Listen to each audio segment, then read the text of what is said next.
Citywide Disaster Services in Brooklyn's Canarsie has been providing services via mobile radio for more than 30 years.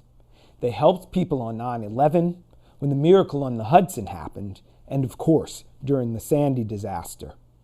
Julia Vassey has more. How to survive a disaster when the internet and phone lines are down and 911 calls do not get through. First responders who helped thousands of helpless families when Sandy hit New York say walkie-talkies and radio transmitters in times like this are worth gold.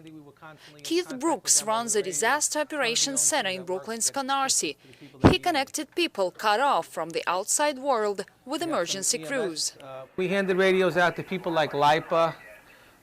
There were some people from police department, fire department, the fire marine boats had our radio, and we were just coordinating information up and back. Although they had their own radio system, we were just providing them with information of ongoing incidents. Their radios and online system called CityLink to report emergency situations never went down during the superstorm.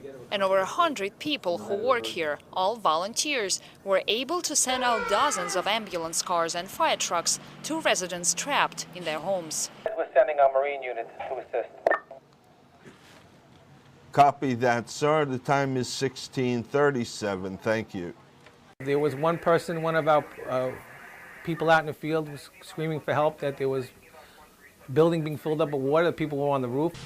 When the storm finally hit, we had one truck that was down in Brighton Beach, and as they were trying to make their way northbound away from the water, they kept coming up against flooded streets. They were watching police cars and civilian vehicles getting stuck in the water and starting to look like they were floating with people screaming for help, climbing out of their cars onto the roof of the vehicles and whatnot. It was a little hair-raising. This place has been operating for more than 30 years, providing communication services to other emergency centers throughout the city. On the day of the national tragedy, 9/11, and when an airplane landed on water amid skyscrapers, making the miracle on the Hudson. But the biggest challenge was Sandy. It was so widespread, the resources couldn't be brought in, the floodwaters, there was no water, the fires. It was just devastating to the whole area because it was so widespread. And we were the victims. We were the dispatchers, and we were the victims also, so it's pretty hard. It's one thing helping somebody when you're not involved, but when it's actually your house and your family, it really kind of hits home. And I had security cameras at my house, and through the internet on this screen over here, we were watching my house, and all of a sudden my house was basically destroyed. Keith equipped this whole operations center with mobile radios he made himself.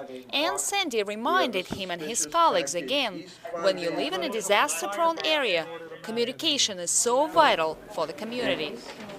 405 Lexington, come in. For Brooklyn Review, this is Julia Vassey. 405 Lexington, be advised, EMS is en route.